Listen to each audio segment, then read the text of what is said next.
ഒരിക്കൽ കൂടി എല്ലാ പ്രേക്ഷകരെയും രാവിലെയിലേക്ക് സ്വാഗതം ചെയ്യുകയാണ്. ഇപ്പോൾ കൃത്യം 7 മണിയായിരിക്കുന്നു. നമ്മൾക്കിനി നമ്മുടെ നാട്ടിലെ വാർത്തകളൊക്കെ, നാട്ടിലെ വിശേഷങ്ങളൊക്കെ നമ്മൾ കണ്ടുപോകുന്നു. ഇനി നമ്മുടെ ചുറ്റുവട്ടത്ത് അല്ലെങ്കിൽ നമ്മുടെ സംസ്ഥാനത്ത്, നമ്മുടെ രാജ്യത്ത് എന്തൊക്കെയാണ് നടക്കുന്നത് നമുക്ക് രാവിലെ പരിശോധിക്കണം. എന്തായാലും ഒരിക്കൽ കൂടി എല്ലാ പ്രേക്ഷകരെയും നല്ലൊരു ദിവസം ആശംസിച്ചുകൊണ്ട് സ്വാഗതം ചെയ്യുകയാണ്. നമുക്ക് ഒരുപാട് വാർത്തകൾ, വിശേഷങ്ങൾ ഒക്കെ പരിശോധിക്കാനുണ്ട്. ഒപ്പം ഒരു അതിഥിയുണ്ട്. പ്രേക്ഷകർക്ക് എല്ലാവർക്കും പ്രിയപ്പെട്ട ഒരു അതിഥിയുണ്ട്. ആ അതിഥി ആരാണെന്ന് അല്പസമയം കൂടി കാത്തിരിക്കണം. ആ കാത്തിരിപ്പിന് ശേഷം നമുക്ക് ആ അതിഥിയെ പരിചയപ്പെടുത്താം, അതിഥിയുടെ വിശേഷങ്ങൾ പരിചയപ്പെടുത്താം. എന്തായാലും നമുക്ക് ഇന്നത്തെ ഈ മണിക്കൂറിലെ പ്രധാനപ്പെട്ട വാർത്തകൾ എന്താണെന്ന് നോക്കി വരാം.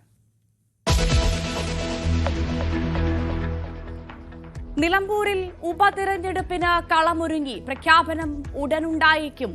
ഒരുക്കങ്ങൾ തുടങ്ങി രാഷ്ട്രീയ പാർട്ടികളും.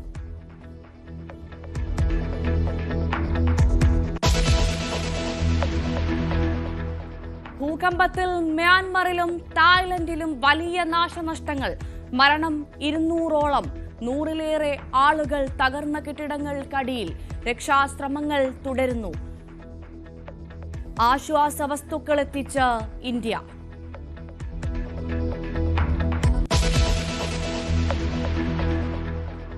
സംസ്ഥാനത്ത് എയ്ഡഡ് രോഗികളുടെ എണ്ണത്തിൽ വൻ വർധന. എണ്ണം കൂടിയത് കഴിഞ്ഞ 4 വർഷത്തിനിടെ. പ്രധാന കാരണങ്ങൾ ലഹരി ഉപയോഗം. രോഗവാഹകരായി അതിഥി തൊഴിലാളികളും. പരിശോധനയ്ക്ക് പലരും തയ്യാറാകാത്തത് രോഗനിർണയത്തിൽ പ്രതിസന്ധി.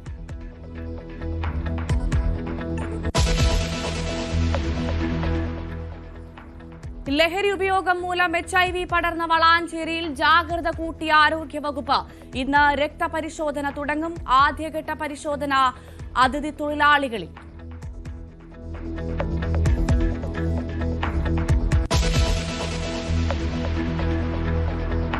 ആശമാരുടെ സമരം 50 ദിവസത്തിലേക്ക്. ഇന്ന് 48ാം ദിവസം. തിങ്കളാഴ്ച സെക്രട്ടേറിയറ്റിന് മുന്നിൽ മുടിമുറിച്ച് പ്രതിഷേധം.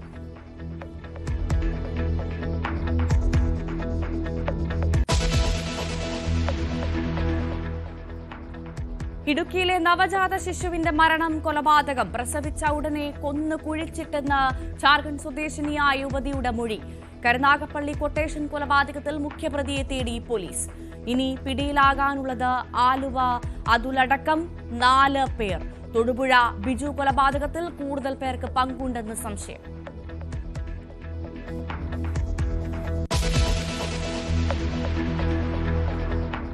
IPL-ൽ ചെന്നൈ സൂപ്പർ കിങ്സിനെ തകർത്ത ബാംഗ്ലൂർ റോയൽ ചലഞ്ചേഴ്സ്. ഇന്ന് മുംബൈ ഇന്ത്യൻസ് ഗുജറാത്ത് ടൈറ്റൻസ് മത്സരം അഹമ്മദാബാദിൽ. മുംബൈയുടെ മലയാളി താരം വിഘ്നേഷ് പുത്തൂർ ഇന്നിറങ്ങിയേക്കും. ഇംഗ്ലണ്ട് പര്യടനത്തിനുള്ള ഇന്ത്യൻ ടീമിനെ തീരുമാനിക്കാൻ BCCI യോഗം ഇന്ന് ചേരും.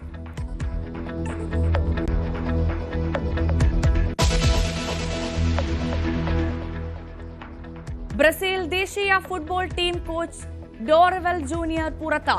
നടപടി ലോകകപ്പ് യോഗ്യതാ മത്സരത്തിൽ അർജന്റീനയോട് തോറ്റതിന് പിന്നാലെ. പുറത്താക്കുന്നത് 14 മാസത്തെ സേവനത്തിന് ശേഷം.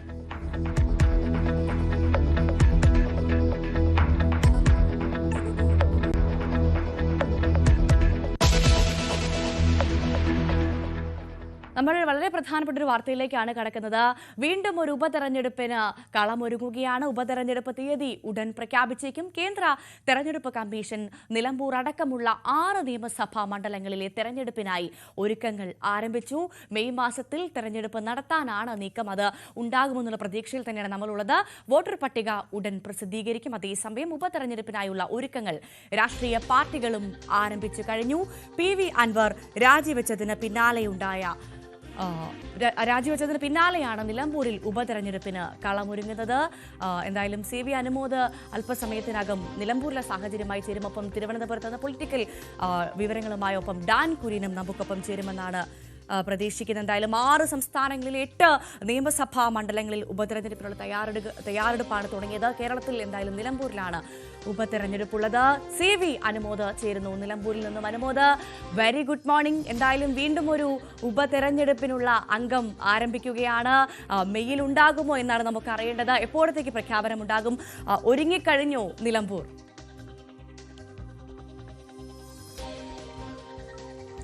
Bhavya, good morning. നമ്മളെല്ലാം തന്നെ ഏറെ ദിവസമായി PV അൻവറിന്റെ രാജ്യപ്രഖ്യാപനത്തിന് ശേഷം ഏറെ ദിവസമായിട്ട് നിലമ്പൂരിലെ ഒരു ഉപതെരഞ്ഞെടുപ്പ് പ്രഖ്യാപനം കാത്തിരിക്കുന്ന ഒരു സാഹചര്യമാണുള്ളത്. നമുക്കറിയാം, ഇന്ന് ഈ ദിവസങ്ങളിൽ തന്നെ ഇതിൻ്റെ ഒരു പ്രഖ്യാപനം ഉണ്ടാകുമെന്ന സൂചനകളാണ് ലഭിക്കുന്നത്. മെയ് പകുതിയോടെ ആയിരിക്കും ഒരുപക്ഷെ തെരഞ്ഞെടുപ്പ് എന്ന തരത്തിലുള്ള സൂചനകളാണ് ആദ്യഘട്ടത്തിൽ ലഭിച്ചിരിക്കുന്നത്. ഈ ഒരു തെരഞ്ഞെടുപ്പ് വളരെ പ്രധാനപ്പെട്ടതാണ്. കാരണം 2026 പൊതു തെരഞ്ഞെടുപ്പിന് മുൻപുള്ള ഒരുപക്ഷെ അവസാനത്തെ ഉപതെരഞ്ഞെടുപ്പായിരിക്കും നിലമ്പൂരിൽ നടക്കാൻ പോകുന്നത്. അതിനേറെ രാഷ്ട്രീയ പ്രാധാന്യങ്ങളുണ്ട്. സർക്കാരിൻ്റെ വിലയിരുത്തൽ എന്ന തരത്തിൽ വേണമെങ്കിൽ വിലയിരുത്താം. നിലമ്പൂരിലെ സവിശേഷമായ രാഷ്ട്രീയ സാഹചര്യങ്ങളെ കൊണ്ടുള്ള അനിശ്ചിതത്വങ്ങൾ വേറെയുണ്ട്. PV അൻവർ 8 വർഷത്തിലധികം ഇടതുപക്ഷത്തിൻ്റെ നാവായി നിന്ന, ഇടതുപക്ഷത്തിൻ്റെ ശക്തനായ സൈബർ പോരാളിയും MLA-യുമായ വ്യക്തി ഇന്നിപ്പോൾ ഇടതുപക്ഷത്തിനെതിരെ UDF-നൊപ്പം നിൽക്കുന്ന, എന്നാൽ UDF-നൊപ്പം പോകാതെ UDF-നെ അനുകൂലിച്ച് നിൽക്കുന്ന ഒരു സാഹചര്യമാണ് നിലമ്പൂരുള്ളത്. PV അൻവറിനെ സംബന്ധിച്ച് തൻ്റെ നിലപാട് അത് ഇടതുപക്ഷത്തിനെതിരായ പോരാട്ടങ്ങളുടെ ഭാഗമാണെന്ന് കാണിക്കുവാൻ അവിടെ ഇടതുപക്ഷത്തെ തോൽപ്പിക്കേണ്ടത് അനിവാര്യമായ ഒന്നാണ്. മറുവശത്ത് UDF-നാണെങ്കിൽ PV അൻവർ തട്ടിയെടുത്ത, അല്ലെങ്കിൽ UDF-ന്റെ കോട്ടയായിരുന്ന നിലമ്പൂർ PV അൻവറാണ് ആദ്യമായിട്ട് ഒരുപാട് കാലത്തിന് ശേഷം ഇടതുപക്ഷത്തിൻ്റെ ഭാഗമാക്കുന്നത്. അതേ അൻവറിലൂടെ UDF-ന് മണ്ഡലം തിരിച്ചു പിടിക്കാം എന്നുള്ളൊരു പ്രതീക്ഷയാണുള്ളത്.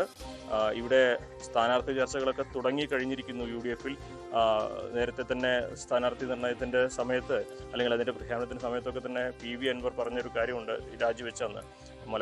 നിലമ്പൂരിൽ VS ജോയിയുടെ ആണ് പ്രാധാന്യമെങ്കിൽ വലിയ വിജയം നേടാൻ കഴിയും. അതിനുശേഷം അദ്ദേഹം അരുൺ ഷൗക്കത്താണെങ്കിലും പിന്തുണയ്ക്കുമെന്നെല്ലാം പറഞ്ഞു. അപ്പോൾ ഈ രണ്ട് പേരുകൾ, അരുൺ ഷൗക്കത്തോ VS ജോയോ, ഈ രണ്ട് പേരുകളാണ് UDF-ന്റെ മുമ്പിൽ പ്രധാനമായിട്ടുള്ളത്. വനിതാ സ്ഥാനാർത്ഥി എന്ന നിലയിൽ ആലിപ്പറ്റ ജമീല, അവരുടെ പേരും പരിഗണനാ പട്ടികയിലുണ്ട്. ഒരുപക്ഷെ PV അൻവറിൻ്റെ ഇടപെടൽ ഇവിടെ എങ്ങനെ ഒരു മാറ്റം ഉണ്ടാക്കുമെന്നതാണ് UDF പ്രധാനമായിട്ടും ആലോചിക്കുന്നത്. PV അൻവറിനെ ഇതുവരെ UDF-ന്റെ ഭാഗമാക്കിയിട്ടില്ല. ഒരു സ്വതന്ത്ര രാഷ്ട്രീയ നിലപാടല്ല അദ്ദേഹത്തിന് ഇപ്പോൾ ഉള്ളത്. അദ്ദേഹം തൃണമൂൽ കോൺഗ്രസിൻ്റെ ഭാഗമാണ്. സ്വാഭാവികമായിട്ടും UDF-ലേക്ക് തൃണമൂൽ കോൺഗ്രസിൻ്റെ ഒരു നേതാവിനെ ഉൾപ്പെടുത്തുക, തൃണമൂൽ കോൺഗ്രസിനെ കേരളത്തിലെ UDF-ന്റെ ഭാഗമാക്കുന്നതിന് സമാനമാകുന്നത്. അപ്പോൾ അത് വളരെ വേഗത്തിൽ എടുക്കാൻ കഴിയുന്ന ഒരു തീരുമാനമല്ല എന്നുള്ളത് സുവ്യക്തമായ ഒരു കാര്യമാണ്. അതുകൊണ്ട് തന്നെ PV അൻവറിൻ്റെ UDF പ്രവേശനം ഇപ്പോഴും ഒരു അനിശ്ചിതത്വത്തിൽ നിലനിൽക്കുന്ന ഘട്ടത്തിൽ കൂടിയാണ് ഈ ബൈ ഇലക്ഷൻ്റെ പ്രഖ്യാപനം വരാൻ പോകുന്നത്. മറുവശത്ത് ഇടതുപക്ഷമാകട്ടെ അൻവറിലൂടെ നേടിയ ഒരു മണ്ഡലമാണ്. ആ മണ്ഡലം നിലനിർത്തുക എന്നത് ഇടതുപക്ഷത്തിനെ സംബന്ധിച്ച് ഇപ്പോൾ വലിയ ഒരു വെല്ലുവിളിയാണ്. കാരണം അവിടെ UDF-ന്റെ വോട്ടുകൾ അത് അൻവർ അട്ടിമറിച്ചതിലൂടെ ലഭിച്ച വിജയമായിരുന്നു ഇടതുപക്ഷത്തിൻ്റേത്. ഇന്നിപ്പോൾ അൻവർ മറുപക്ഷത്തേക്ക് മാറുമ്പോൾ അവിടെ വലിയ ഒരു അട്ടിമറി പ്രതീക്ഷ ഈ ഘട്ടത്തിൽ ഇടതുപക്ഷത്തിനുണ്ടോ എന്ന് നമുക്ക് പറയാനാകില്ല. സ്ഥാനാർത്ഥി നിർണയ ചർച്ചകളൊക്കെ തന്നെ വളരെ പ്രിമിറ്റീവായിട്ടുള്ള, അല്ലെങ്കിൽ ആദ്യ ഘട്ടത്തിലാണ് ഇപ്പോഴും ഉള്ളത്. സ്വതന്ത്രനായിട്ടുള്ള ഒരു സ്ഥാനാർത്ഥിക്ക് അവിടെ അതിനൊരു പ്രാധാന്യമുണ്ട്, അതിനൊരു സ്വീകാര്യതയുണ്ട് എന്ന് ഇടതുപക്ഷം പറയുമ്പോഴും UDF-ൽ നിന്നും ഇടതുപക്ഷത്തിൻ്റെ ഭാഗമായിട്ട് ആരെങ്കിലും വരുമോ എന്നൊന്നും ഈ ഘട്ടത്തിലൊന്നും പറയാനാകില്ല. അപ്പോൾ UDF-ന്റെ സ്ഥാനാർത്ഥി ആരാണെന്ന് പ്രഖ്യാപിക്കട്ടെ, അതിനുശേഷം ഇടതുപക്ഷ സ്ഥാനാർത്ഥിയെ കുറിച്ച് ആലോചിക്കൂ എന്ന നിലപാടാണ് മലപ്പുറത്തെ നേതൃത്വത്തിന് ഇക്കാര്യത്തിലുള്ളത്. പല പേരുകളും ആദ്യഘട്ടത്തിലൊക്കെ ഉയർന്നെങ്കിലും അതിനൊന്നും ഒരു സാധ്യതയുമില്ല എന്ന തരത്തിൽ തന്നെയാണ് പാർട്ടിയുടെ നിലപാട്. പക്ഷേ യുവ സ്ഥാനാർത്ഥിക്കായിരിക്കാം അവിടെ ഒരു മുൻഗണന എന്ന സൂചനകളും വരുന്നുണ്ട്. കാരണം ഒന്നുകിൽ മണ്ഡലം പിടിച്ചെടുക്കാൻ കഴിയുന്ന ഒരു UDF-ൽ നിന്നുള്ള ഒരു സ്വതന്ത്ര സ്ഥാനാർത്ഥി, അതല്ലെങ്കിൽ പാർട്ടി വോട്ടുകൾ ചോർന്നു പോകാതെ പാർട്ടിക്ക് വളർത്തിക്കൊണ്ടുവരാൻ കഴിയുന്ന ഒരു യുവ നേതാവ്. ഈ തരത്തിൽ തന്നെയാണ് നിലമ്പൂരിലെ ഇടതുപക്ഷത്തിൻ്റെ സാധ്യതകളെ ഈ ഘട്ടത്തിൽ കാണുന്നത്. BJP ആവട്ടെ അവർക്കുള്ള വോട്ട് ബാങ്ക് അതൊട്ടും ചോരാതെ നോക്കാനുള്ള ഒരു സ്ഥാനാർത്ഥിയായിരിക്കും പ്രഖ്യാപിക്കുക. അതിനുള്ള ചർച്ചകളാണ് BJP-യുടെ ഭാഗത്തുനിന്നും ഉണ്ടാകുന്നത്. ഇവിടെ ഈ ഘട്ടത്തിൽ നമുക്ക് UDF-നുള്ളൊരു മേൽക്കൈ അവിടെ തള്ളിക്കളയാൻ കഴിയില്ല. കാരണം അത് UDF-ന്റെ ഒരു മണ്ഡലമായിരുന്നു. ആര്യടൻ മുഹമ്മദിൻ്റെ ഒരു കുത്തക മണ്ഡലമായിരുന്നു. അവിടെ നിന്നും PV അൻവറിലൂടെ അത് ഇടതുപക്ഷത്തേക്ക് എത്തുമ്പോൾ PV അൻവർ ഇപ്പോൾ മറുചേരിയിലേക്ക് മാറുന്നതോടെ മണ്ഡലം തന്നെ കൈവിട്ടു പോകുന്ന ഒരു സാഹചര്യം നിലമ്പൂരിലുണ്ട് എന്നുള്ളതൊരു വസ്തുത തന്നെയാണ്. എന്താണെങ്കിലും എന്നായിരിക്കും ഈ ഒരു തെരഞ്ഞെടുപ്പ് പ്രഖ്യാപിക്കുക എന്നുള്ളതാണ് ഇനി അറിയേണ്ടത്. മെയ് പകുതിയോടെ എന്ന് പറയുമ്പോൾ ഒരുപക്ഷെ ഈ ദിവസങ്ങളിൽ ഇതിൻ്റെ പ്രഖ്യാപനം വന്നാലും വലിയ ഒരു പ്രചരണ കാലമാണ് മുന്നിൽ കിടക്കുന്നത്. ഈ സർക്കാരിൻ്റെ ഒരു വിലയിരുത്തലും വിധിയെഴുത്തും ആകും ഈ ഒരു ഉപതെരഞ്ഞെടുപ്പ് എന്നതുകൊണ്ട് തന്നെ എന്ത് വില കൊടുത്തും അവിടെ വിജയം നേടുവാൻ ഇടതുപക്ഷവും അതേപോലെ തെരഞ്ഞെടുപ്പിന് മുൻപ് ഫൈനലിന് മുമ്പുള്ള ഒരു സെമി ഫൈനൽ എന്ന തരത്തിൽ UDFും ഈ തെരഞ്ഞെടുപ്പിനെ കാണുമെന്ന് ഉറപ്പാണ്. അതുകൊണ്ട് തന്നെ പല തലങ്ങളിലാണ് നിലമ്പൂർ ഉപതെരഞ്ഞെടുപ്പിൻ്റെ പ്രാധാന്യം കേരള രാഷ്ട്രീയത്തിൽ ഇന്നുള്ളത്. അതിൽ ഏറ്റവും പ്രധാനപ്പെട്ടത് UDFിനെ സംബന്ധിച്ച് മണ്ഡലം തിരിച്ചു പിടിക്കുക എന്നതിനപ്പുറം വരുന്ന നിയമസഭാ തെരഞ്ഞെടുപ്പിൽ അതിലേക്ക് UDFിന് അനുകൂലമായ സാഹചര്യങ്ങളുണ്ട് എന്ന് ഉറപ്പുവരുത്താനുള്ള ഒരു ടെസ്റ്റ് കൂടിയായിട്ടാകും UDF ഇതിനെ കാണുക. മറുവശത്ത് LDF സർക്കാരിനെതിരായുള്ള വിലയിരുത്തൽ, സർക്കാരിൻ്റെ ജനങ്ങൾ സർക്കാരിനൊപ്പമുണ്ട് എന്ന് ബോധ്യപ്പെടുത്തുവാൻ ഈ ഒരു മൂന്നാം വട്ടവും അധികാരത്തിലേക്ക് തിരിച്ചെത്താൻ കഴിയുമെന്ന ആ ഒരു സന്ദേശം നൽകുവാൻ നിലമ്പൂരിൽ വിജയം അനിവാര്യമാണ്. അതിനെല്ലാം അപ്പുറം PV അൻവർ ഉന്നയിച്ച രാഷ്ട്രീയമായിട്ടുള്ള വിമർശനങ്ങൾക്ക് രാഷ്ട്രീയമായ മറുപടി നൽകണമെങ്കിൽ, ആത്യന്തികമായിട്ടുള്ള മറുപടി നൽകണമെങ്കിൽ അവിടെ ഇടതുപക്ഷത്തിന് വിജയം നേടുക തന്നെ വേണം. അതെ, അനുമോദ് ഈ നിലമ്പൂർ അങ്കത്തട്ടിലേക്ക് ഇറങ്ങിയത് കൊണ്ടാണോ അനുമോദ് ഇത്രമാത്രം സീരിയസ് രാവിലെ തന്നെ? എന്തായാലും അനുമോദ് അതിന് മറുപടി ലഭിക്കണം. അനുമോദിലേക്ക് ഞാൻ വരാം, ഡാനിലോട്ട് വരാം. അതിന് മുൻപ് നിലമ്പൂർ ഉപതെരഞ്ഞെടുപ്പ് വിജ്ഞാപനം ഉടൻ ഉണ്ടായേക്കുമെന്ന സൂചനകൾക്കിടെ സ്ഥാനാർത്ഥി നിർണയ ചർച്ചകൾ സജീവമാക്കി UDF. ആര്യാടൻ ഷൗക്കത്തിനും VS ജോയിക്കും പുറമെ പൊതുസമ്മതനായ പുതുമുഖ സ്ഥാനാർത്ഥിയെ പരിഗണിക്കണമെന്ന ആവശ്യവും നേതൃത്വത്തിന്റെ പരിഗണനയിലുണ്ട്. ഉപതെരഞ്ഞെടുപ്പ് അടുത്തിരിക്കെ PV അൻവറിന്റെ UDF പ്രവേശനം സംബന്ധിച്ച കാര്യത്തിലും ഉടൻ തീരുമാനമുണ്ടായിരിക്കുമെന്നാണ് ലഭിക്കുന്ന സൂചന. ഈ റിപ്പോർട്ടിന് ശേഷം നമുക്ക് വീണ്ടും ഡാനിലോട്ടും അനുമോദിലോട്ടും വരാം. MLA സ്ഥാനം രാജിവെച്ചതിന് പിന്നാലെ നിലമ്പൂർ ഉപതെരഞ്ഞെടുപ്പിൽ VS ജോയിയെ UDF സ്ഥാനാർത്ഥിയാക്കണമെന്ന് ആവശ്യപ്പെട്ടത് PV അൻവർ തന്നെ.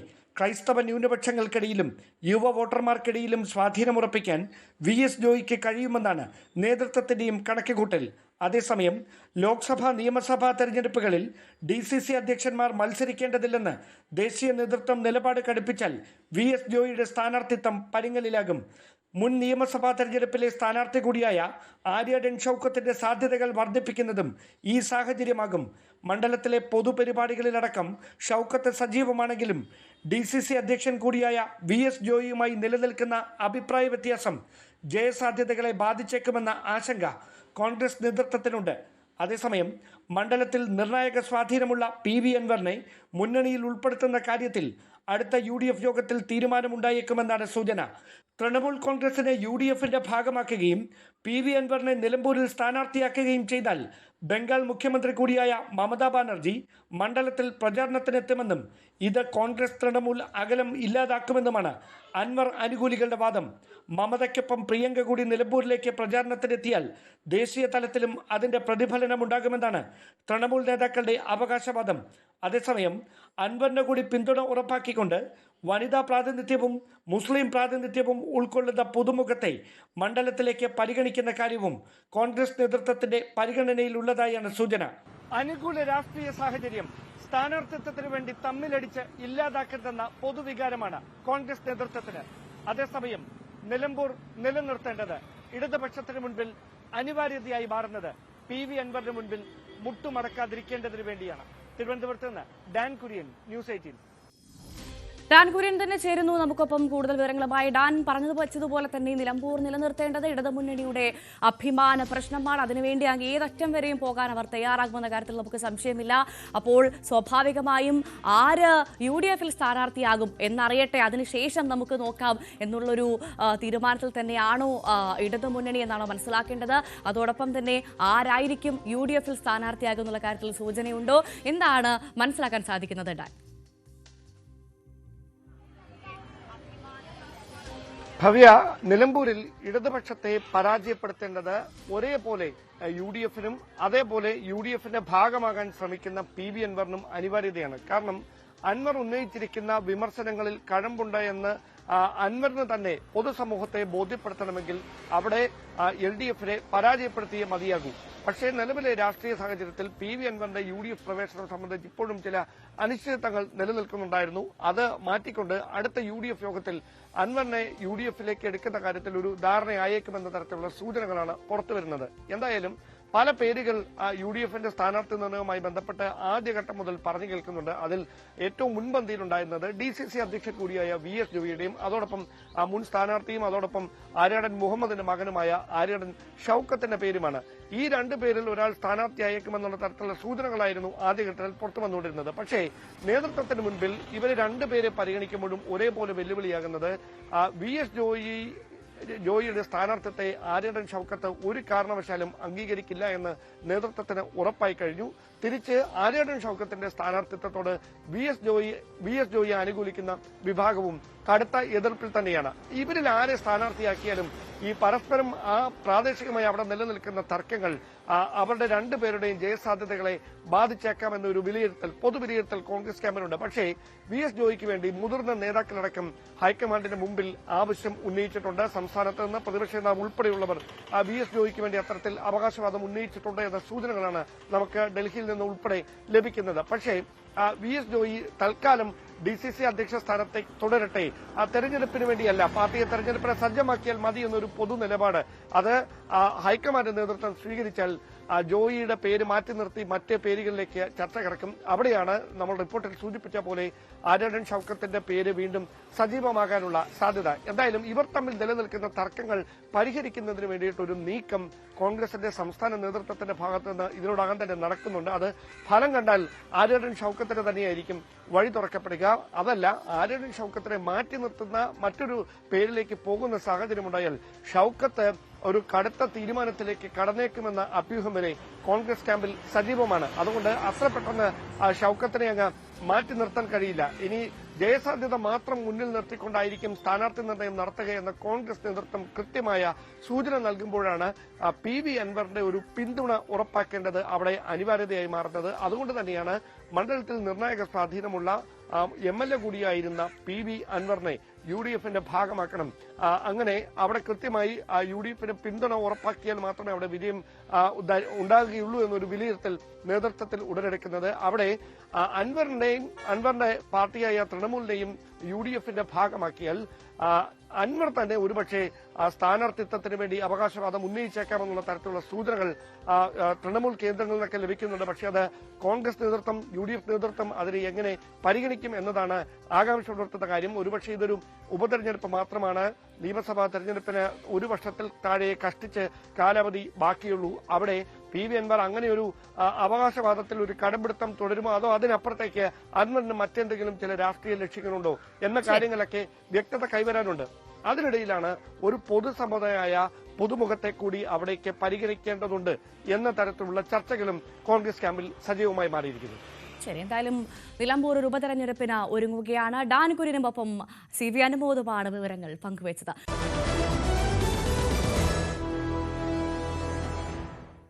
വീണ്ടും വാർത്തകളിലേക്ക് കടക്കുന്നു. മ്യാൻമറിലും തായ്ലൻഡിലും ഉണ്ടായ ശക്തമായ ഭൂചലനത്തിൽ മരണം 150 കടന്നു.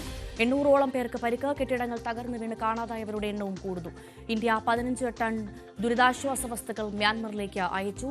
ഐഷത്തുൽ ഷംന ചേരുന്നു വിവരങ്ങളുമായി. ഷംന, അത്ര ശുഭകരമല്ലാത്ത വിവരങ്ങളാണ് മ്യാൻമറിൽ നിന്നും കഴിഞ്ഞ ദിവസം മുതൽ വന്നുകൊണ്ടിരിക്കുന്നത്. 150ഓളം മരണം കടന്നു എന്നുള്ള ഏറെ വേദനിപ്പിക്കുന്ന വാർത്ത വരുന്നു. ഒപ്പം ഇന്ത്യയുടെ ചേർത്ത് പിടിക്കലിന്റെയും അല്ലേ? തീർച്ചയായും ഭവ്യ, ഇപ്പോൾ 150-ലധികം മരണങ്ങളാണ് ഇതുവരെ റിപ്പോർട്ട് ചെയ്തത്. മരണസംഖ്യ ഇനിയും കൂടും. അതുപോലെ 800ഓളം പേർക്ക് പരിക്കു പറ്റിയിട്ടുണ്ട്. മാത്രമല്ല വലിയ കെട്ടിടങ്ങൾ 30 നിലയിലധികമുള്ള കെട്ടിടങ്ങളൊക്കെയാണ് ഇന്നലെ ഈ ഭൂചലനത്തിൽ തകർന്നു വീണത്. ഈ കെട്ടിടങ്ങൾക്കടിയിലൊക്കെ ഇപ്പോഴും രക്ഷാപ്രവർത്തനം നടത്തുകയാണ്. ഈ കെട്ടിടങ്ങൾക്കടിയിലൊക്കെ ഇപ്പോഴും ആളുകൾ കുടുങ്ങിക്കിടക്കുന്നുണ്ട്. അപ്പോൾ മരണസംഖ്യ ഇനിയും ഉയരാനുള്ള ഒരു സാധ്യത തന്നെയാണ് ഇപ്പോൾ അന്തർദേശീയ മാധ്യമങ്ങൾ റിപ്പോർട്ട് ചെയ്യുന്നത്. ഒപ്പം തന്നെ ഇന്ത്യ എല്ലാ സഹായവുമായി എല്ലാ പിന്തുണയുമായി ഇന്ത്യ ഒപ്പമുണ്ടെന്ന് ഇന്നലെ പ്രധാനമന്ത്രി നരേന്ദ്രമോദി അറിയിച്ചിരുന്നു. ഒപ്പം തന്നെ 15 ടൺ അവശ്യ സാധനങ്ങളുമായി മരുന്നുകളും മറ്റ് ഭക്ഷണങ്ങളും മറ്റ് അവശ്യ സാധനങ്ങളുമായി 15 ടൺ അധികം അവശ്യ സാധനങ്ങളുമായി വിമാനം പുറപ്പെട്ടിട്ടുണ്ട്. ഉടൻ തന്നെ മ്യാൻമാറിൽ എത്തിച്ചേരുമെന്നാണ് അറിയിക്കുന്നത്. അതുപോലെ ചൈനയും മ്യാൻമാറിനെയും തായ്ലൻഡിനെയും ഒക്കെ സഹായിക്കാനുള്ള ഒരു സന്നദ്ധത അറിയിച്ചിട്ടുണ്ട്. എന്തായാലും ലോകരാജ്യങ്ങളിൽ നിന്ന് സഹായം സഹായ അഭ്യർത്ഥന മ്യാൻമാർ അഭ്യർത്ഥിച്ചിട്ടുണ്ട്. എന്തായാലും ഈ ഇന്നലെ ഉച്ചയ്ക്ക് പ്രാദേശിക സമയം ഉച്ചയ്ക്ക് 12:30 കൂടിയായിരുന്നു ആദ്യ ഭൂചലനം ഉണ്ടായത്. അതും 6.4 തീവ്രതയിൽ 7.4 തീവ്രതയിലാണ് ആദ്യത്തെ ഭൂചലനം ഉണ്ടാകുന്നത്. പിന്നീട് 6.4 വീണ്ടും ഒരു ഭൂചലനം കൂടി റിപ്പോർട്ട് ചെയ്തു. അതാണ് പിന്നീട് ഈ അപകടത്തിന്റെ ഈ ഒരു വ്യാപ്തി കൂട്ടിയത്. എന്തായാലും നിരവധി ആളുകൾ ഇതിനോടകം തന്നെ കൊല്ലപ്പെട്ടു. മരണസംഖ്യ ഇനിയും കൂടുമെന്നുള്ള വലിയ ആശങ്കയുണ്ട്. ഒപ്പം തന്നെ രക്ഷാപ്രവർത്തനം ഈ ദുഷ്കരമാകുന്ന ഒരു സാഹചര്യങ്ങൾ കൂടിയുണ്ട്. കാരണം പലയിടങ്ങളിലും വൈദ്യുതി പൂർണ്ണമായും തകർന്നിട്ടുണ്ട്. അത്തരത്തിൽ ഉള്ള ഈ മറ്റു പ്രശ്നങ്ങൾ അത് രക്ഷാപ്രവർത്തനത്തെ ബാധിക്കുന്നു എന്ന ഒരു കാഴ്ച കൂടിയുണ്ട്. എന്തായാലും ലോകരാജ്യങ്ങൾ ഒന്നാകെ മ്യാൻമാറിനൊപ്പം സഹായവുമായി ഉണ്ട്. ലോകരാജ്യങ്ങൾ ചേർത്ത് പിടിക്കുകയാണ്, പ്രത്യേകിച്ച് ഇന്ത്യ ചേർത്ത് പിടിക്കുകയാണ് മ്യാൻമറിനെ എന്നുള്ള വാർത്തകളാണ് ഇപ്പോൾ വരുന്നത്. ഐഷത്തുൽ ഷംനയാണ് വിവരങ്ങൾ നൽകിയത്. നന്ദി. സംസ്ഥാനത്ത് എയ്ഡസ് രോഗികളുടെ എണ്ണത്തിൽ വൻ വർധനവ്. 2021 വരെ HIV ബാധിതരുടെ എണ്ണത്തിൽ കൃത്യമായ കുറവ് രേഖപ്പെടുത്തിയെങ്കിൽ കഴിഞ്ഞ 4 വർഷങ്ങളായി രോഗികളുടെ എണ്ണത്തിൽ വൻ വർധനവ് രേഖപ്പെടുത്തുകയാണ്. രാസലഹരിയുടെ ഉപയോഗം, അതിഥി തൊഴിലാളികളുടെ കടന്നുവരവ് എന്നിവയടക്കമുള്ള നിരവധി കാരണങ്ങളാണ് രോഗവ്യാപനത്തിന് കാരണമായി ആരോഗ്യവകുപ്പ് കണ്ടെത്തിയത്.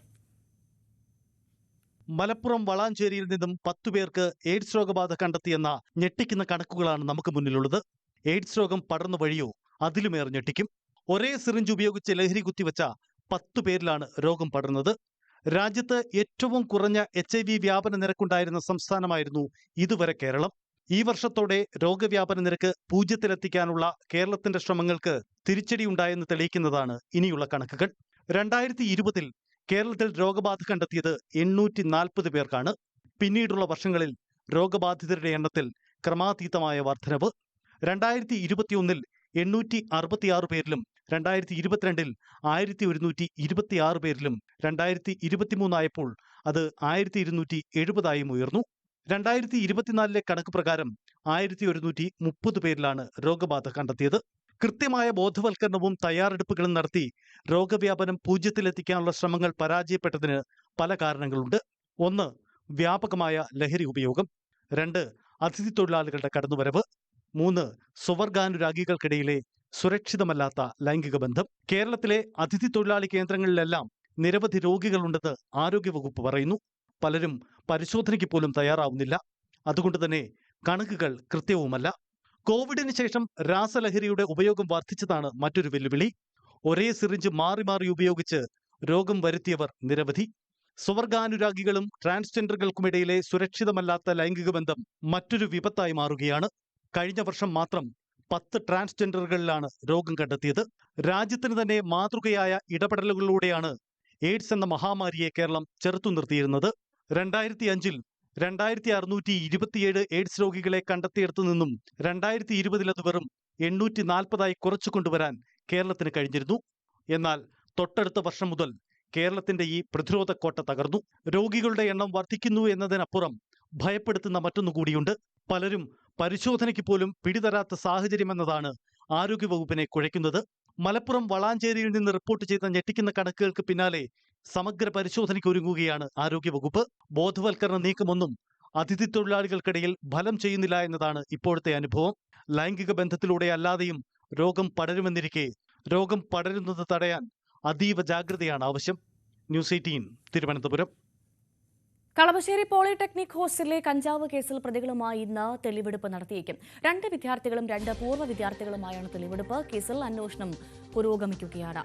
നവമി ദിനേശ് നൽകും കൂടുതൽ വിവരങ്ങളുമായി. നവമി, എന്തൊക്കെയാണ് വിശദാംശം?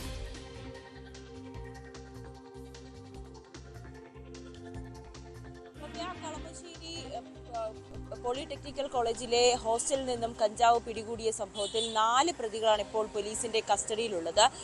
ഇതിൽ കോളേജ് വിദ്യാർത്ഥികളായിട്ടുള്ള ആകാശ്, അനുരാജ്, പൂർവ്വ വിദ്യാർത്ഥികളായിട്ടുള്ള ആഷിഖ്, ഷാരിഖ, ഇവർ 4 പേരെയും ഇവർ 4 പേരെയും എത്തിച്ചായിരിക്കും തെളിവെടുപ്പ് പോലീസിന്റെ ഭാഗത്ത് നിന്ന് നടക്കുക. ഇതിൽ ആകാശിന്റെ ഹോസ്റ്റൽ മുറിയിൽ നിന്നാണ് കഞ്ചാവ് പിടിച്ചെടുത്തത്. അതോടൊപ്പം അനുരാജാണ് ഈ കഞ്ചാവ് പണം നൽകി കോളേജിലേക്ക് എത്തിക്കാനുള്ള നിർദ്ദേശം നൽകിയത്. അതിന്റെ അടിസ്ഥാനത്തിലാണ് പൂർവ്വ വിദ്യാർത്ഥികളായ ആഷിഖും ഷാരിഖും കോളേജിൽ കഞ്ചാവ് എത്തിച്ചതെന്ന് കൂടിയാണ് പോലീസ് കണ്ടെത്തിയിരിക്കുന്നത്. ഇതിന്റെ അടിസ്ഥാനത്തിലാണ് കോളേജ് ഹോസ്റ്റലിൽ ഇവരെ 4 പേരെയും എത്തിച്ച് തെളിവെടുക്കാനുള്ള നീക്കത്തിലേക്ക് അന്വേഷണ സംഘം എത്തി നിൽക്കുന്നത്. ഒപ്പം ഈ 4 പേരെയും വിശദമായിട്ടുള്ള ചോദ്യം ചെയ്യലും ഒക്കെ പുരോഗമിക്കുകയാണ്. ഇവർ എത്ര നാളായി കഞ്ചാവ് ഉപയോഗിക്കുന്നുണ്ട്, മറ്റ് വിദ്യാർത്ഥികൾക്ക് സഹപാഠികൾക്ക് കഞ്ചാവ് നൽകിയിട്ടുണ്ടോ, ഒപ്പം മറ്റ് കോളേജുകളിലൊക്കെ ഇവർ ലഹരി എത്തിച്ചിട്ടുണ്ടോ എന്നൊക്കെ പോലീസിനെ കണ്ടെത്തേണ്ടതുണ്ട്. അതിനു വേണ്ടിയിട്ടുള്ള വിശദമായ ചോദ്യം ചെയ്യലുകളും കളമശ്ശേരി പോലീസിന്റെ നേതൃത്വത്തിൽ പുരോഗമിക്കുകയാണ്. അതോടൊപ്പം തന്നെ ഇവർക്ക് ലഹരി എത്തിച്ചത് ഇതര സംസ്ഥാന തൊഴിലാളിയായ പെരുമ്പാവൂർ സ്വദേശിയായ ഇതര സംസ്ഥാന തൊഴിലാളികളാണെന്ന് പോലീസ് കണ്ടെത്തിയിരുന്നു. ഇതിന്റെ അടിസ്ഥാനത്തിൽ 2 പേരെ പോലീസ് അറസ്റ്റ് ചെയ്യുന്ന ഒരു സാഹചര്യമുണ്ടായി. ഇവരെയും വിശദമായി ചോദ്യം ചെയ്യും. ഇവരെവിടെ നിന്നാണ് ലഹരി എത്തിക്കുന്നത്, മറ്റേതൊക്കെ കോളേജുകളിലാണ്, എറണാകുളത്തെ വിവിധ കോളേജുകളിൽ ഇവർ ലഹരി എത്തിക്കുന്നുണ്ടെന്നും പോലീസിനോട് മൊഴി നൽകിയിരുന്നു. അങ്ങനെയാണെങ്കിൽ ആ കോളേജുകൾ ഏതൊക്കെയാണ്, അങ്ങനെ ഇതിന്റെ ഒരു ഉറവിടം കണ്ടെത്തി അതിന്റെ കണ്ണികളെ മുറിക്കുക എന്നൊരു ഉദ്ദേശത്തോടുകൂടി തന്നെയാണ് പോലീസിന്റെ നീക്കം. അതോടൊപ്പം തന്നെയാണ് എറണാകുളം ജില്ലയിൽ ഇപ്പോഴും ലഹരി പിടികൂടുന്നതിന് വേണ്ടിയിട്ടുള്ള പരിശോധനയും പുരോഗമിക്കുകയാണ്. വിവരങ്ങൾ നൽകിയത്. കൊച്ചിയിൽ കഞ്ചാവുമായി ഇതര സംസ്ഥാനക്കാരൻ പിടിയിൽ. 90 ഗ്രാം കഞ്ചാവ് ഒഡീഷ സ്വദേശിയായ കേശവ് സാനുവിൽ നിന്ന് ഡാൻസ് ഓഫ് സംഘം പിടിച്ചെടുത്തു. ആലുവയിൽ നിന്നാണ് ഇയാൾ പിടിയിലായത്. ഇടുക്കി അരമനപ്പാറ എസ്റ്റേറ്റിൽ നിന്നും നവജാത ശിശുവിന്റെ ശരീരഭാഗം ലഭിച്ച സംഭവം കൊലപാതകമെന്ന് പോലീസ്. കുട്ടിയെ പ്രസവിച്ച ഉടനെ കൊലപ്പെടുത്തി മാതാവ് കുഴിച്ചിട്ടു. ശ്വാസം മുട്ടിച്ച് കൊലപ്പെടുത്തിയെന്നാണ് ജാർഖണ്ഡ് സ്വദേശിനിയായ പൂനം സോറൻ പോലീസിന് മൊഴി നൽകിയത്. രാജകുമാരി കജനാപ്പാറ അരമനപ്പാറ എസ്റ്റേറ്റിൽ നിന്ന് നവജാത ശിശുവിന്റെ മൃതദേഹം കണ്ടെത്തിയ സംഭവത്തിലാണ് വഴിത്തിരിവ്. കുട്ടിയെ മാതാവ് കൊലപ്പെടുത്തി കുഴിച്ചിട്ടതാണെന്ന് ചോദ്യം ചെയ്യലിൽ നിന്ന് വ്യക്തമായതായി രാജാക്കാട് പോലീസ് അറിയിച്ചു. ജാർഖണ്ഡ് സ്വദേശിനിയായ 21 വയസ്സുള്ള പൂനം സോറന്റെ അറസ്റ്റ് ഉടൻ രേഖപ്പെടുത്തും. പ്രതിയായ യുവതിയുടെ ആദ്യ ഭർത്താവ് കഴിഞ്ഞ ഡിസംബറിൽ മരിച്ചു. അതിനുശേഷമാണ് ജാർഖണ്ഡ് സ്വദേശിയായ മറ്റൊരു യുവാവ് ഇവർക്കൊപ്പം താമസം ആരംഭിച്ചത്. ഗർഭിണിയാണെന്ന വിവരം യുവതി ഇയാളിൽ നിന്ന് മറച്ചുവെച്ചിരുന്നു. കഴിഞ്ഞ ദിവസങ്ങളിൽ സുഖമില്ലെന്ന് പറഞ്ഞ് ഇവർ ജോലിക്ക് പോയിരുന്നില്ല. ആരും അറിയാതെ പെൺകുഞ്ഞിനെ പ്രസവിച്ച ശേഷം ശ്വാസം മുട്ടിച്ച് കൊലപ്പെടുത്തി കുഴിച്ചിട്ടെന്നാണ് പോലീസിന്റെ നിഗമനം. യുവതിയോടൊപ്പം ഇപ്പോഴുള്ള യുവാവിന് ഇക്കാര്യം അറിവുണ്ടായിരുന്നില്ല. കുട്ടിയുണ്ടായ കാര്യം അറിഞ്ഞാൽ ഇയാൾ ഉപേക്ഷിച്ചു പോകുമെന്ന ഭയന്നാണ് കൃത്യം ചെയ്തതെന്ന് യുവതി പോലീസിന് മൊഴി നൽകി. കഴിഞ്ഞ വ്യാഴാഴ്ച ഏലത്തോട്ടത്തിൽ കുടിവെള്ള പൈപ്പ് സ്ഥാപിക്കാനെത്തിയ തൊഴിലാളികളാണ് നായ്ക്കൾ കടിച്ചുകീറിയ നിലയിൽ നവജാത ശിശുവിന്റെ ശരീരാവശിഷ്ടം കണ്ടെത്തിയത്. രാജാക്കാട് പോലീസ് നടത്തിയ പ്രാഥമിക അന്വേഷണത്തിൽ ജാർഖണ്ഡ് സ്വദേശികളായ ദമ്പതികളുടെ കുഞ്ഞാണിതെന്ന് കണ്ടെത്തി. മാസം തികയാതെ ജനിച്ച കുഞ്ഞ് മരിച്ചതുകൊണ്ട് കുഴിച്ചിട്ടതാണെന്നാണ് ഇവർ ആദ്യം പോലീസിൽ നൽകിയ മൊഴി. എന്നാൽ മൊഴി വിശ്വാസത്തിൽ എടുക്കാതിരുന്ന പോലീസ് ഇവരെ കസ്റ്റഡിയിലെടുത്ത് ചോദ്യം ചെയ്തു. ഇതോടെ കുഞ്ഞിനെ കൊലപ്പെടുത്തിയതാണെന്ന് ഇവർ സമ്മതിക്കുകയായിരുന്നു. ന്യൂസ് 18 ഇടുക്കി. കരുനാഗപ്പള്ളിയിൽ കൊട്ടേഷൻ കൊലപാതകത്തിൽ മുഖ്യപ്രതി ആലുവ അതുൽ അടക്കം 4 പേർക്കായി അന്വേഷണം ഊർജിതമാക്കി പോലീസ്. കൊലപാതകം നടന്ന 2 ദിവസം കഴിഞ്ഞിട്ട് പ്രധാന പ്രതികളെ പിടികൂടാൻ അന്വേഷണ സംഘത്തിന് സാധിച്ചിട്ടില്ല. ഇന്നലെ കൃത്യത്തിൽ പങ്കെടുത്ത രാജപ്പൻ, പ്രതികളെ സഹായിച്ച അതുൽ എന്നിവരെ പിടികൂടിയിരുന്നു. എസ് വിനീഷ് നൽകും വിവരങ്ങൾ. വിനീഷ്, കൊലപാതകം നടന്നിട്ട് 2 ദിവസമായി. ഇതുവരെ പ്രധാന പ്രതികൾ എവിടെയെന്ന് ഒരു പിടിയും കിട്ടിയിട്ടില്ല അന്വേഷണ സംഘത്തിനെന്ന് മനസ്സിലാക്കുന്നു. അന്വേഷണം എവിടെ എത്തി, എന്താണ് പോലീസ് പറയുന്നത്? വിവരങ്ങൾ. ഭവ്യ, 4 സംഘം വീട് കയറി ആക്രമിച്ച സംഭവത്തിൽ 2 പേരാണ് പിടിയിലായിരിക്കുന്നത്. 5 പേർ കസ്റ്റഡിയിലായ സാഹചര്യവും നിലവിലുണ്ടായിരുന്നു. ഇപ്പോൾ 2 പേരുടെ പേരാണ് പോലീസ് കൃത്യമായി പറയുന്നത്. ഈ രാജീവൻ അതുപോലെ തന്നെ അതുൽ എന്നിവരാണ് പിടിയിലായിരിക്കുന്നത്. ഈ രാജീവൻ കൃത്യത്തിൽ നേരിട്ട് പങ്കുള്ള ആളാണ്. രാജപ്പൻ എന്നാണ് ഇയാളെ അറിയപ്പെടുന്നതും. അപ്പോൾ ഈ കൃത്യത്തിൽ ഇയാൾ ഈ സ്ഫോടക വസ്തു അടക്കം നിർമ്മിച്ച് നൽകിയിരുന്ന ആളാണെന്നാണ് പറയുന്നത്. അതുപോലെ തന്നെ ഈ അതിൽ ഇവർക്ക് സഹായങ്ങൾ എത്തിച്ചു നൽകിയ ആളാണെന്ന് പറയുന്നു. പക്ഷെ ഏത് തരത്തിലുള്ള സഹായമാണ് ഈ പ്രതികൾക്ക് ഈ അതിൽ എത്തിച്ചു നൽകിയത് എന്നതടക്കം ഇനി പരിശോധിച്ചു വരുന്നുണ്ട്. കാരണം കൂടുതൽ ചോദ്യം ചെയ്യൽ നടത്തേണ്ടതായിട്ടുണ്ട്. അങ്ങനെ അതിൽ നിന്നും കൂടുതൽ വിവരങ്ങൾ അന്വേഷണ സംഘം ഇന്ന് ചോദ്യം ചെയ്യലിനോട് അതിൽ നിന്നും അന്വേഷണ സംഘത്തിന് കിട്ടുമെന്ന് തന്നെയാണ് അറിയുന്നത്. അതുപോലെ തന്നെ ഈ രാജീവൻ കൃത്യമായി ഈ കൃത്യത്തിൽ പങ്കെടുത്തിട്ട ആളാണ്. ഇവരുടെ പ്രതിയിൽ ഉൾപ്പെട്ടിട്ടുള്ള ആളാണ്. ജില്ലാ അതിർത്തിയായ ആലപ്പുഴയിൽ നിന്നാണ് കഴിഞ്ഞ ദിവസം ഇയാളെ പിടികൂടുന്നത്. വിശദമായ ചോദ്യം ചെയ്യലാണ് ഇന്ന് നടക്കുന്നത്. അതുപോലെ തന്നെ ഇതിന്റെ മുഖ്യ കണ്ണി പങ്കജ് എന്ന ആളാണ്. പങ്കജ് നൽകിയ കൊട്ടേഷനാണ് ഈ ഇത്തരം കൃത്യത്തിലേക്ക് നയിച്ചതെന്നാണ് പോലീസ് കണ്ടെത്തിയിരിക്കുന്നത്. പങ്കജിനായുള്ള അന്വേഷണവും ഊർജിതമാക്കിയിട്ടുണ്ട്. വലിയ രീതിയിലുള്ള അന്വേഷണമാണ് നടക്കുന്നത്. എന്തായാലും ഇന്ന് കൂടുതൽ പ്രതികൾ ഇന്ന് വലയിലാകുമെന്ന് തന്നെയാണ് ഭവ്യ നമുക്കറിയാൻ കഴിയുന്നത്. ശരി, എസ് വിനീഷാണ് വിവരങ്ങൾ നൽകിയത്. നന്ദി. തൊടുപുഴയിലെ കൊട്ടേഷൻ കൊലപാതകത്തിൽ നിർണായക വഴിത്തിരിവ്. പ്രതിപട്ടികയിൽ കൂടുതൽ പേർ ഉൾപ്പെടാൻ സാധ്യത. മുഖ്യപ്രതി ജോമോന്റെ കുടുംബത്തിന്റെ പങ്കാളിത്തമാണ് പോലീസ് അന്വേഷിക്കുന്നത്. PA സാഗർ ചേരുന്നു കൂടുതൽ വിവരങ്ങളുമായി. സാഗർ, എന്തായാലും ഈ കൊട്ടേഷൻ കൊലപാതകത്തിൽ നിർണായക വഴിത്തിരിവ് ഉണ്ടായിരിക്കുകയാണ്. പ്രതിപട്ടികയിൽ കൂടുതൽ പേർ ഉണ്ടാവാനുള്ള സാധ്യതയുണ്ടെന്ന് പോലീസ് പറയുന്നു, അല്ലേ? തീർച്ചയായും ഭവ്യ, ഈ പ്രതിപട്ടികയിൽ കൂടുതൽ പേർ ഉണ്ടാവുമെന്ന് തന്നെയാണ് പോലീസ് നൽകുന്ന സൂചന. കഴിഞ്ഞ ദിവസങ്ങളിലെല്ലാം തന്നെ പോലീസ് ഇത്തരത്തിലുള്ള വിശദമായ ഒരു അന്വേഷണമാണ് നടത്തി വരുന്നത്. കഴിഞ്ഞ ദിവസം അറസ്റ്റിലായ കാപ്പ കേസ് പ്രതി ആഷിഖിനെ ചോദ്യം ചെയ്തപ്പോഴാണ് കേസിൽ ഇതുവരെ ഉണ്ടാകാത്തൊരു വഴിത്തിരിവ് പോലീസിന് ലഭിച്ചത്. ഈ കൊലപാതകത്തിന് ശേഷം കൊല്ലപ്പെട്ട ബിജുവിന്റെ മൃതദേഹം മുഖ്യപ്രതിയായ ജോമോന്റെ വീട്ടിലെത്തിച്ചു. ഇവിടെ നിന്ന് ദേഹപരിശോധന നടത്തി ബിജു മരിച്ചു എന്ന് ഇവർ ഉറപ്പാക്കി. ആ ഒരു മൊഴിയാണ് ഈ കഴിഞ്ഞ ദിവസം അറസ്റ്റിലായ ആഷിഖ് പോലീസിന് നൽകിയത്. തുടർന്ന് ഇന്നലെ പോലീസ് ഈ മുഖ്യപ്രതിയായ ജോമോന്റെ വീട്ടിൽ ഫോറൻസിക് വിദഗ്ധർ അടക്കം എത്തി പരിശോധന നടത്തി. അവിടെ നിന്നും ബിജുവിന്റെ ശരീരത്തിൽ നിന്ന് പുറത്തേക്ക് വന്ന രക്തക്കറകളും മുടികളും എല്ലാം തന്നെ വീടിന് ഉള്ളിൽ നിന്നും കണ്ടെടുത്തു. വീടിനുള്ളിലെ ഒരു മുറിയിലാണ് ഈ ബിജുവിനെ ഇവർ കിടത്തിയത്. അന്ന് രാത്രി തന്നെ കൊണ്ടേ കിടത്തിയത്. ആ മുറിയിൽ നിന്നാണ് രക്തക്കറകളും മുടികളും ഉൾപ്പെടെ ഫോറൻസിക് സംഘം ശേഖരിച്ചത്. കൂടാതെ വീട്ടിലെ ഈ രക്തക്കറ തുടച്ചു മാറ്റിയതായും പോലീസ് സ്ഥിരീകരിച്ചിട്ടുണ്ട്. ഇവിടെയാണ് ജോമോന്റെ കുടുംബത്തിലുള്ളവരുടെ അടക്കം പങ്കാളിത്തം പോലീസ് സംശയിക്കുന്നത്. ഈ തെളിവ് നശിപ്പിക്കൽ അടക്കമുള്ള കുറ്റങ്ങൾ ചുമത്തിയാകും ഇനിയുള്ള പ്രതിപട്ടിക വിപുലീകരിക്കുക. കാരണം കുടുംബത്തിലുള്ള ആരെങ്കിലും ഈ ഒരു കാര്യത്തിന് വേണ്ടി ഒത്താശ ചെയ്തോ കൂടെ നിന്നോ എന്നുള്ളത് അടക്കമുള്ള കാര്യങ്ങളാണ് പോലീസ് അന്വേഷിക്കുന്നത്. ഈ പ്രതിയായ ആഷിഖിന്റെ ധരിച്ചിരുന്ന ഷൂവിൽ നിന്ന് രക്തക്കറയും പോലീസ് കണ്ടെത്തിയിട്ടുണ്ട്. ഈ വാനിൽ വെച്ച് തട്ടിക്കൊണ്ടുപോയ വാനിൽ വെച്ച് ബിജുവിന്റെ തലയിൽ കാലുകൊണ്ട് ശക്തമായി ചവിട്ടിയത് ഈ ആഷിഖാണ്. തുടർന്നാണ് ഇന്നാണ് പോലീസ് സംഘം ഇത്തരത്തിലൊരു തീരുമാനത്തിലേക്ക് എത്തുക. ഭവ്യ, സാഗറാണ് വിവരങ്ങൾ നൽകിയത്. നന്ദി. തൊടുപുഴ പോലീസ് സ്റ്റേഷൻ ഉപരോധിച്ച് CPM പ്രവർത്തകർ. അടിപിടി കേസിൽ കസ്റ്റഡിയിലുള്ള SFI പ്രവർത്തകരെ വിട്ടുകിട്ടണമെന്നാവശ്യപ്പെട്ടായിരുന്നു പ്രതിഷേധം. തൊടുപുഴ ന്യൂമാൻ കോളേജിലുണ്ടായ സംഘർഷത്തിലാണ് പോലീസ് SFI പ്രവർത്തകരെ കസ്റ്റഡിയിലെടുത്തത്.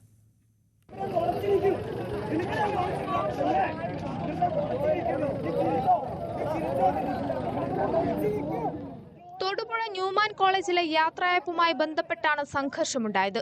വിദ്യാർത്ഥികൾ പരസ്പരം ഏറ്റുമുട്ടുകയായിരുന്നു. ഇതിനിടെ പ്രശ്നം പരിഹരിക്കുന്നതിനായി തൊടുപുഴ പോലീസ് സ്ഥലത്തെത്തി വിദ്യാർത്ഥികളെ പിരിച്ചുവിടാൻ ശ്രമിച്ചു. ഇതോടെ പോലീസിന് നേരെ വിദ്യാർത്ഥികൾ തിരിഞ്ഞു. തുടർന്ന് ചില വിദ്യാർത്ഥികളെ പോലീസ് കസ്റ്റഡിയിലെടുത്തിരുന്നു. നിരപരാധികളായ വിദ്യാർത്ഥികളെയാണ് കസ്റ്റഡിയിലെടുത്ത് പോലീസ് സ്റ്റേഷനിലേക്ക് കൊണ്ടുപോയതെന്നാരോപിച്ച് രാത്രി വൈകി CPIM തൊടുപുഴ പോലീസ് സ്റ്റേഷൻ ഉപരോധിച്ചു.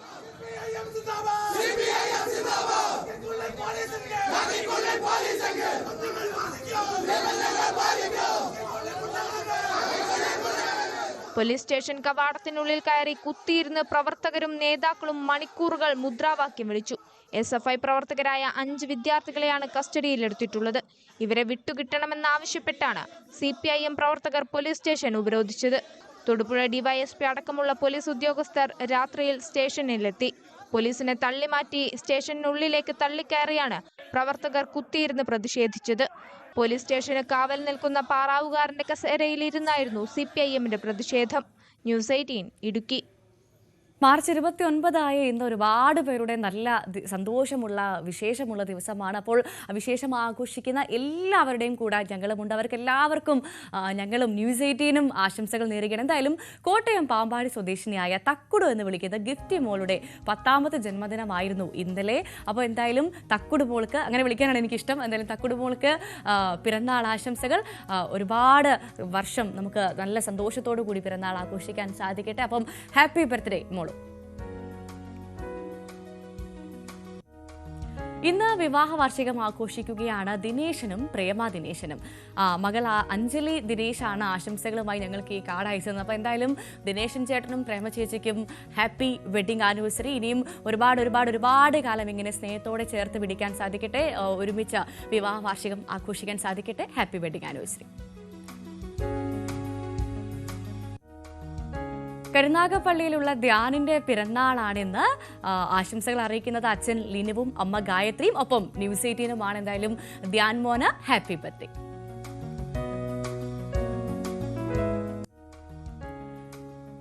തൃശൂർ എടക്കഴിയൂർ സ്വദേശിയായ നൌഫലിന്റെ പിറന്നാളാണെന്ന് ആശംസകൾ അറിയിക്കുന്നത് teams of Panchavadi arts and sports club പ്രവർത്തകരാണ്. എന്തായാലും ആ ക്ലബിലൊക്കെ വലിയ സജീവ പ്രവർത്തകനാണ് നൌഫൽ എന്നാണ് മനസ്സിലാക്കുന്നത്. എന്തായാലും ഞങ്ങളും ന്യൂസ് 18 ആശംസകൾ നേരുകയാണ്. Happy birthday Noufal.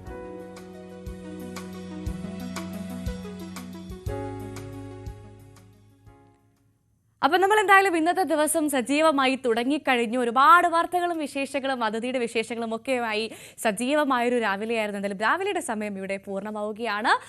അപ്പോൾ എല്ലാ പ്രേക്ഷകരും ന്യൂസ് 18 തുടരുക. ഇനിയും വാർത്തകൾ തുടരും, ഞങ്ങൾക്കൊപ്പം തുടരണം. ഇനി ഇടവേളയ്ക്ക് ശേഷം പോലീസ് പെട്രോൾ കാണാം. നമസ്കാരം.